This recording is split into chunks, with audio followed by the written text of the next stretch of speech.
yield lines, special cases.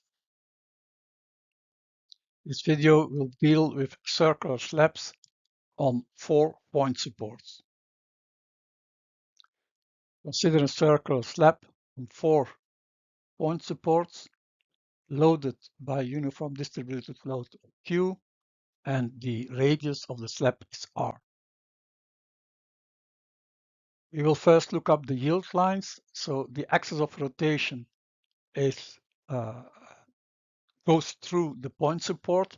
It can have any slope you want, but because of complete symmetry in X and Y, then we know that the optimum will be horizontal. For the other one, it will be vertical. So it's in fact just the tangent line on the slab at the location of the point support. Those rotation axes are intersecting in this point, and we know the yield lines are on the intersection lines of the rotation axis. So somewhere alongside this, the yield line will be there. The same happens in the other direction, and the yield line stops, of course, at the edge of the slab. So these are the yield lines. It means this is when the uniform distributed load is always increasing.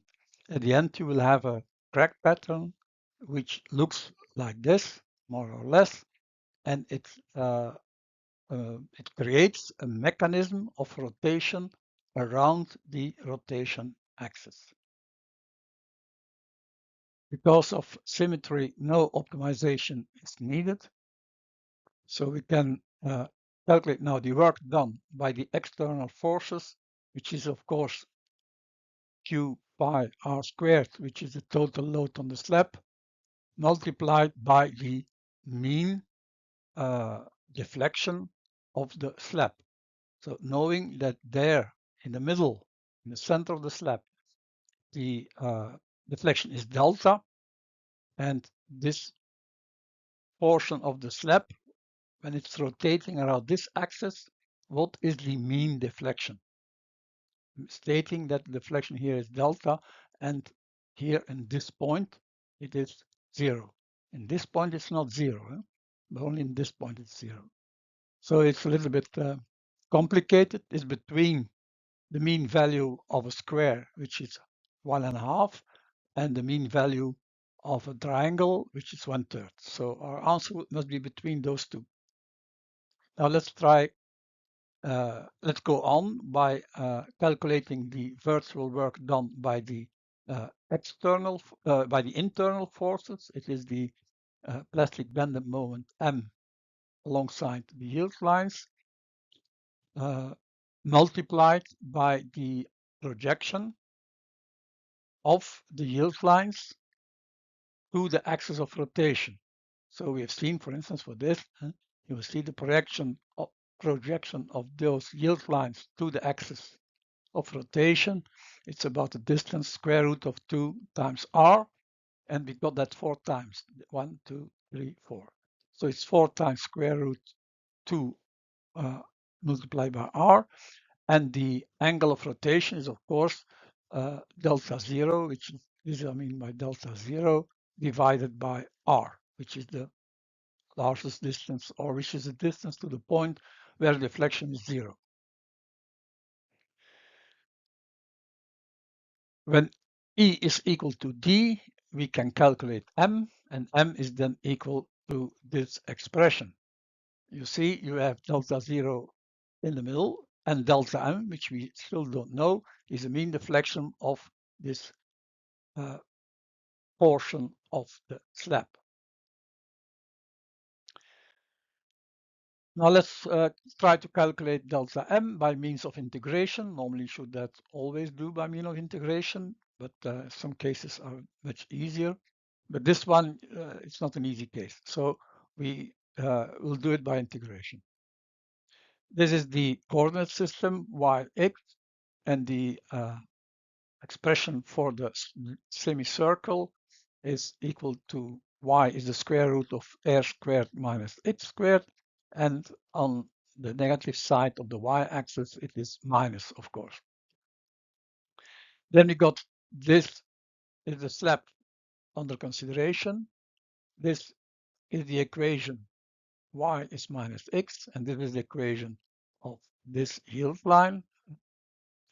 And we know that the deflection in the middle is delta, and there on the tip it's 0. So somewhere here, the deflection is different. And in general, the deflection is, of course, given, like we've seen in the previous video, as given by 1 minus x over r times delta 0. It means when x is equal to r, then delta is 0. And when the x is equal to 0, then delta is equal to delta 0. Now we'll use integrals to calculate the mean deflection. The first portion is of this triangle.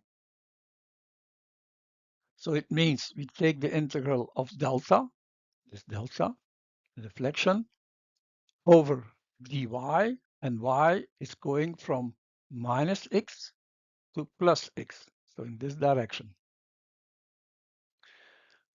And the x is varying from this point 0 to this point, and this point is, of course, r times the cosinus of 45 degrees, or the cosine, sorry, the cosine of 45 degrees. That's the contribution for this triangle. What's the rest is this piece, the segment, circle segment, which is, of course, again, delta over y. That's easy, from minus the square root to plus the square root, from minus to plus, and over x, it's from this point here, which is r divided by square root of 2, up till this point, which is r. And this total must be equal to the mean deflection times, of course, the total surface of the block of concrete that we consider. So, but this is, of course, 1/4 of the total total surface. So it's PR squared divided by 4. So when we calculate this, we can, from this, determine what is delta M. You work out the integrals, and we arrive at delta M is equal to this expression, or to make it a little bit easier, it's equal to delta 0 divided by 2.5.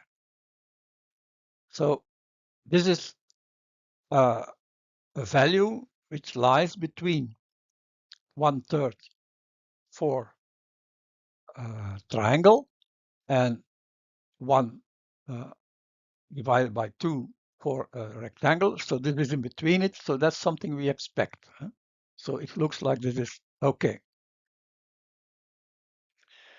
That means that the bending moment M is then E divided by G, and we got, or we already calculated this M.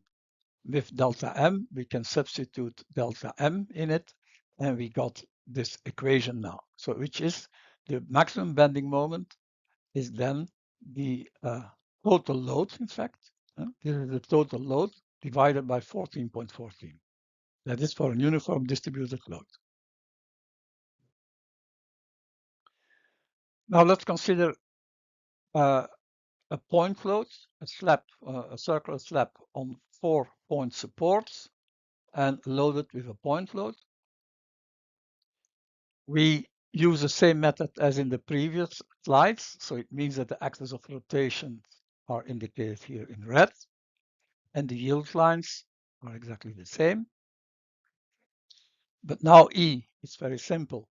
It is the load, the point load P multiplied by the unit deflection delta, and D is, of course, again, it is from there to there projected on the axis. So we know that this is square root of R multiplied by the plastic bending moment M, and the angle of rotation is the unit displacement delta divided by the maximum distance here, which is R. From E is equal to D, we find M, and you see M is the point load P divided by 5.66. Again, we notice that this maximum bending moment is independent of the radius of the slab. And just to remind you, when you got the bending moment, the plastic bending moment, the reinforcement is given by this formula because you are working in a plastic region. So this is this formula. The reinforcement is augmented by 10% because it's an upper bound method that you are using. Yield lines is upper bound. And this reinforcement is needed in the X and the Y direction.